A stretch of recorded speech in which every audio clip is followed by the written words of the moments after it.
Zelena puščica za zavijanje desno pri rdeči luči. Rešitev za hitrejši promet ali nevarnost za pešce in kolesarje?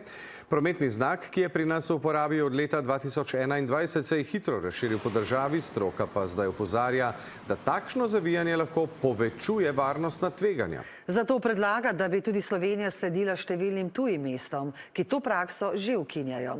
In kako dobro vozniki sploh vedo, kdaj in pod kakšnimi pogoji lahko pri rdeči luči zavijajo desno. Denis Malačič.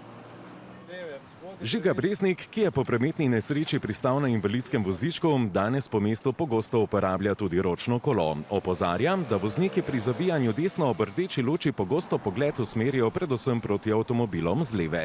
Jemljajo prednost avtomobili pešcem in kolesarjem oziroma stojijo tudi na prehodu za pešce, ko imajo kolesarji in pešci zeleno. Za eno izmed bolj problematičnih križišč z možnostjo zavijanja desno pri rdeči luči v Ljubljani velja križišče Riharjeve, Barjanske in Ziherlove ceste. Smo v neposredni bližini osnovne šole Trnovo na eni strani, imamo dom starejših občanov, kar pomeni, da imamo koncentracijo nemotoriziranih in ogroženih uporabnikov prometa. Najpogostejše napake voznikov so napačno razumevanje znaka kot prednosti oziroma obveznosti zavijanja ter nepoznavanje pravil.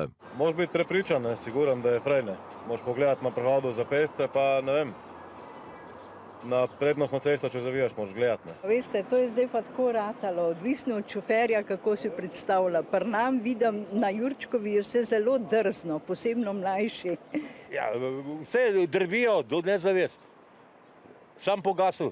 Pri zavijanju desno ob rdeči luči se morajo vozniki najprej popolnoma ustaviti, preveriti promet ter biti še posebej pozorni na kolesarje in pešce, ki imajo prednost. Zavijanje v desno pa je dovoljeno le, če je manever varen. Naš predlog je, da se v celoti tak ukrep opusti in da se križišča, ki potrebujejo tako ureditev, uredijo z obstoječimi drugimi merili, kot so zelena puščica na semaforju ali krožišče ali kaj tretjega.